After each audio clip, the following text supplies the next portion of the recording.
So, David, I've been really loving everybody declaring for president right now. Can you believe this? There's is it 20 or 22 I think people? at least 500,000 people have I joined think the that's race really for close. president. Yes.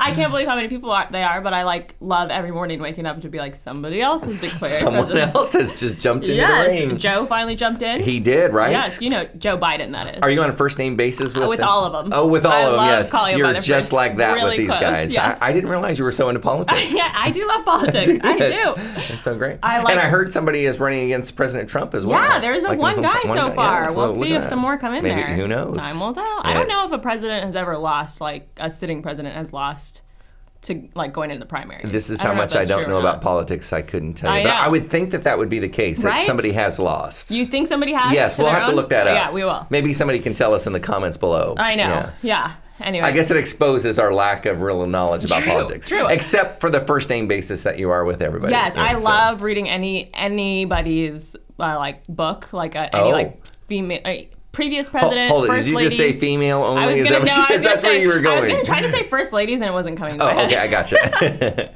And I listened to Barry's book, Barack Obama, that is. Again, first name I know, basis. but he that's talks good. about how everybody calls him Barry, so now I'm always saying that, and Phil's like, why are you calling him Barry? Now hold it. So you listened to the book, you didn't read the book. He reads it, so you get to really know Barry. Oh, you really, I got it. It's his voice. George Bush reads his too. They're great. You guys have got to listen to those. I saw how you audiobooks. threw in both of them. They're good. That was good. I like okay, listening to both sides. They're really good. That's good. I like that. Yeah, that's going to kind of dovetail into what we're going to talk about today. Ooh, what are we talking about today? Well, you tell me. We are going to talk about politics and the church, just how they work together. That's a hot topic. We're going big here. That's right. It is a big hot button topic right there. Yeah. I know. So I just kind of in general, I feel like people want more from their church when it comes to politics. I feel like they almost want direction. So you think so? You think they want more politics in the church? I think so. I think people do. Wow. I really think Okay. people want to be led, and I don't know if it's the right thing, but I think people do be what does our church want? Are we supposed to be voting for this person? Here's what I'm going to say. I don't know if this is right or not, Okay. but I think people maybe have the thought that they want that, but in reality they don't really want it. That's probably true. That's probably true. They're like, wait a second, did he just tell me who to vote for? What did he just say? Yeah.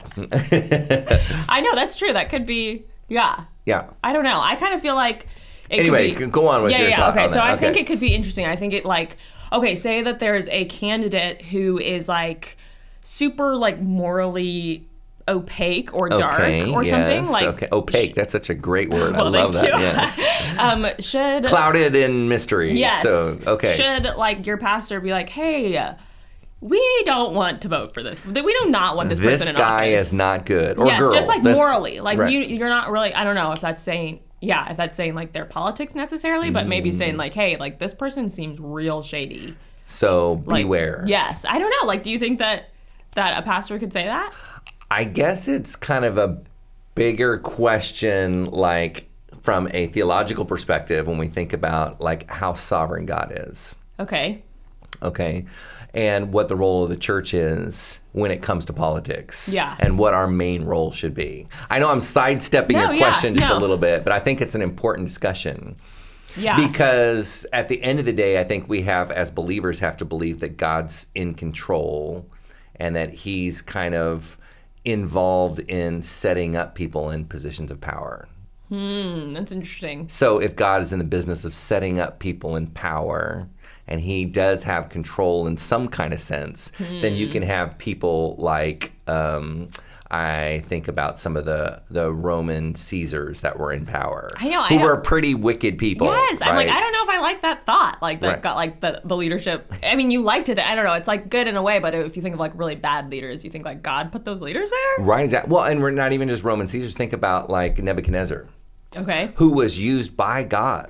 I mean, these are very not very nice people. Yeah. Who ruled the planet basically a lot worse than any Dictators. president that we've probably ever seen in our history. Okay. Dictators. Yeah. And yet God said he sets them up. So I kind of look at it through a lens that says that, at the end of the day, God's the one that is kind of controlling the affairs of the earth. Okay. Interesting. Which I think begs the question in terms of politics in the church. who's really dictating who comes to power? Is the church like in a position where we put people in power, or we should be putting people in power? Mm-hmm. I don't know. I think that's an interesting question. Well, if you think like, just of like if God's in charge of getting somebody in power, then wouldn't he also be in charge of like stirring up the Christians to vote for that person? Maybe using the church to do that. I mean, I don't know. I'm just saying. But yeah, no, and we'll keep pushing back. And then I say, well, but we just don't see Jesus doing that. Okay. I mean, here he is. I mean, there is a lot of political things going on in the undercurrent of the New Testament, especially in the Gospels. Yeah. And you have to kind of be able to read through the lines to see that. But Herod's got his political agenda. Mm-hmm. Pilate has his political agenda, right? Then you have Rome that has its imposing political power upon the Jewish people. The imperialists, the original stormtroopers of the day, right? Yes, totally. I like that idea. And Jesus doesn't really speak to that. Yeah, it's interesting. It almost seems like Jesus, like the things that I'm thinking of in my head, that he's almost like, don't worry about the politics. Like, let's go ahead and be Christians, like kind of status. Which is interesting because like Rome was kind of, they were a big deal. It's not like they were like, it's not like they were the ultimate big deal. Yeah, exactly. But then on the other side of the coin, Jesus, when he gathers his disciples, who does he choose? I'm putting you on that. A ton of different people? Okay, right. So think about the 12 that he chose. Now I'm like testing your biblical knowledge. Oh, great. From a political perspective, Jesus chooses people on different ends of the ideological spectrum. Yeah. Because he has like these zealots, right? Mm-hmm. So he has a zealot. So a zealot was a really kind of a political term at that point, where one of his disciples was a zealot. Okay. And so their whole kind of idea was to take down just the ruling power at that point. So would a zealot, like now, would we call him like an anarchist? Like what would we say? Like, ooh, that's a great question. I don't know that I've ever really kind of thought through that. But yeah, maybe an anarchist. Okay. Yeah. Somebody who's like against kind of all the kind of ruling power at the point, and just like, let's just start over. Okay. Ooh, intrigue. Yeah. Okay. So Jesus chooses people from like both at like liberal Republican. Yes, if we're going to put it in today's context, absolutely. And he's like, hey, you guys are all going to come, set that aside and serve me. And you have Judas too, who eventually betrays Jesus. But who does he go to first? He goes to the leading religious authorities. There's got to be some connection with Judas with these Pharisees or Sadducees, who in and of themselves are integrated into the politics of the day as well. Okay. Because they're currying favor with Herod, they're currying favor with Pilate. I know we've kind of got off on American politics now, but all of these guys are like kind of trying to vie for power and influence and money and wealth. Really, it's no different than we are kind of today. Okay. I really feel that way. Yeah. And sometimes I think that the church is like being used as a tool for the political parties. And how, like, in a good way or a bad way, would you say that? Oh, I think they don't necessarily care about the church. Okay. I mean, this is my... It's just like a speaking point. This is my Gen X, like, influence coming in, where I'm kind of like very, just like not real sure about how people are...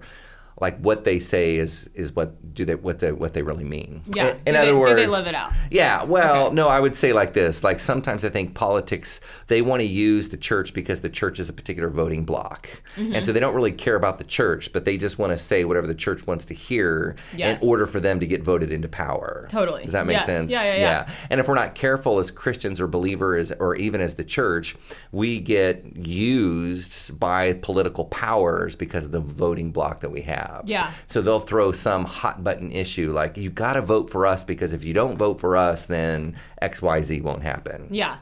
Okay. Our culture is going to descend into the depths of hell because of whatever. Roman culture. Right.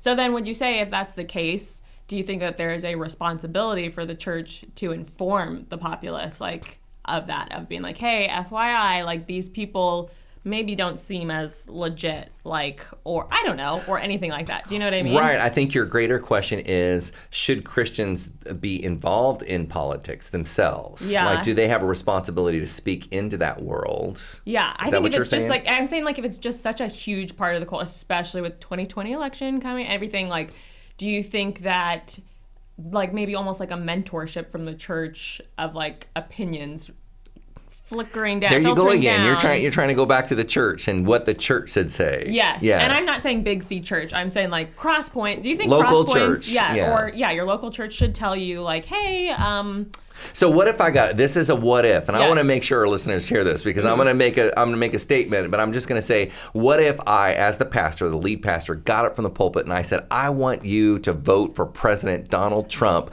and I want him reelected this year because I believe he has the core values that the church has, and so I want everyone to go out and vote for him. How would you feel about that? I think people would be up in arms. Oh, you think so? I don't know. I think probably people wouldn't want to know like exactly who to vote for.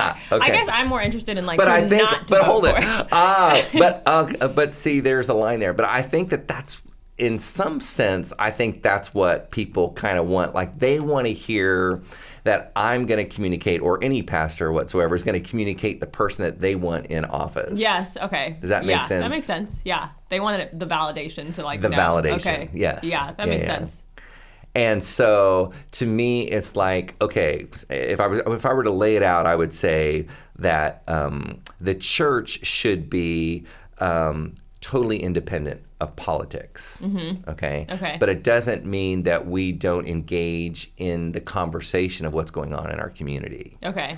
And so if the church can rise, and I'm talking about the church as like me being a pastor in the organization of the church, not the church as the people. Okay. And that's very different. So the church as an organization should be able to say, hey, we want to communicate to you the values of the kingdom of God, which transcends politics. Okay. Right? Yeah. And let the people, the church, be able to understand those values and look through the lens of the gospel in terms of who they vote for and what kind of conversations they have in the political sphere. I think people should be involved in politics, but the church as an organization should be above politics. Okay, so that's interesting because you're essentially saying that you're giving us the filter to make the decisions. Like we're actually already giving you that. Like we're giving you the glasses to look through. Yes. And then you need to make the decision. Because I think too often we try to cop out as the people in the church to say, well, just tell me what you want me to say. Or tell me what you want me to do. Yeah. Right? Mm-hmm. It's kind of like those, and I love them and I hate them, but sometimes you get those little voting issues. Have you ever seen those? You know what I'm talking about? Pro-life one that tells you who's like where the candidates stand. Yes, and so take this into the voting booth and just vote based off of this. Yes. It's like it's the easy button. I don't have to do any research. They've already done it for me, but they're just on these political issues. Points, yes. And I think it misses, I think there's a place for that, but I think it misses the larger perspective of that we don't really know what the conversation is in the political sphere. We just want a sheet that tells us who to vote for. Yeah, that's interesting. And I think if we're not careful, that's what people want in the church, from the pastor to say, well, just tell me who to vote for because then it'll just be easier. Yeah.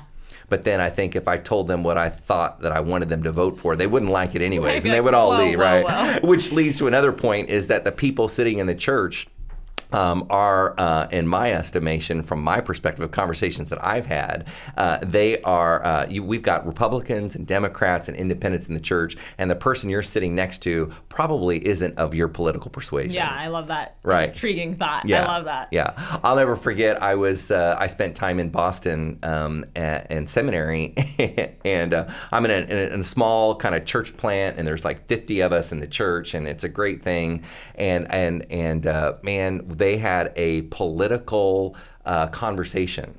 And they brought in people from the community to talk about politics. Okay. And everybody in the church kind of watched. They had like 4 different people, and we filmed it. And every single one of them had different like political aspirations. They had different political viewpoints. Yeah.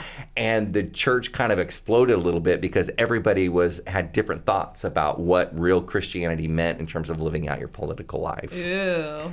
So we had very strong Democrats who rose up and was like, this is the way the church, let's take care of the poor, let's have health care, and this is the way Jesus, wants us to live. And then you had the Republicans who were like, no way, how can you even be a Christian and be Democrat because, there is an abortion in the party platform and what about this and this and that, would go on and on and on. And it just created major division. Heads. Oh, yeah. Yeah. Oh, man. So it's not easy, is all I'm saying. Yeah, no, I think that's fair.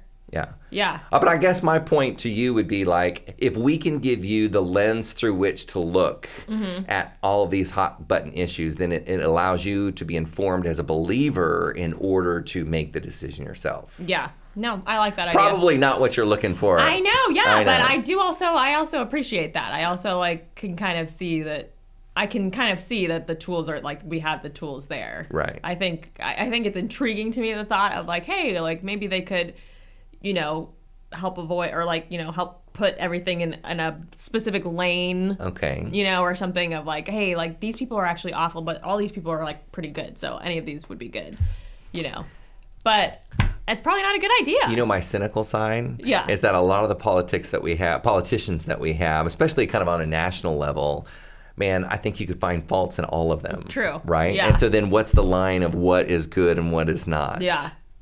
So in your perfect world, let me ask you the question. In Yeah. your perfect world, from a church perspective as a pastor, what would I say or wouldn't I say?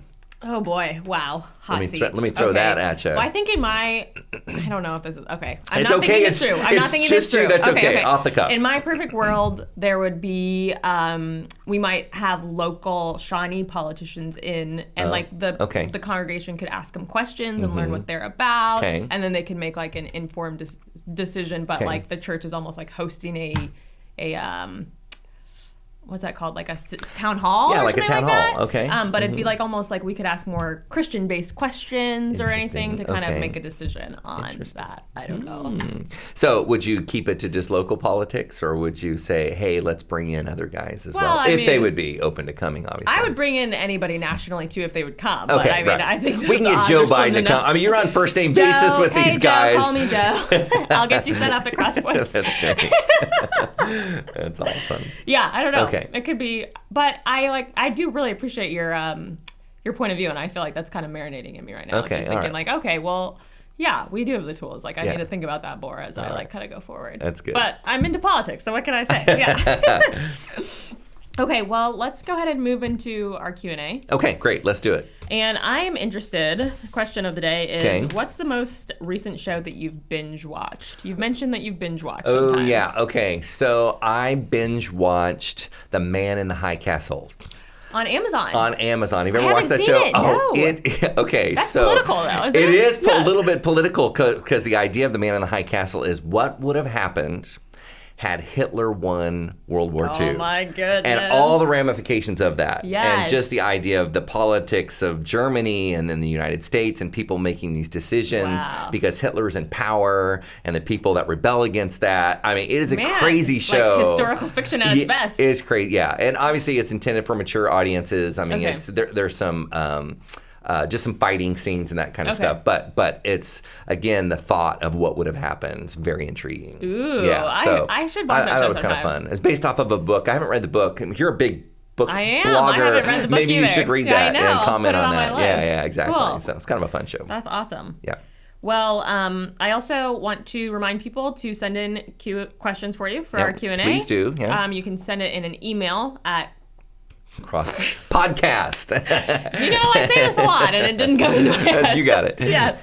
Podcast at crosspointschurch.com. Correct. You can also just DM us and we're happy to put any questions in there. Also, we're going to put a link in the bottom here of Pastor Andy Bondurant's talk. He talked about politics in the church. It was an amazing He did just a couple of months ago, and I thought it was really, really good. So good. So we'll put that in there. Yeah, so we'll link that so you guys can check that out too. Okay. Yay. Great. Wonderful. Thanks for joining us.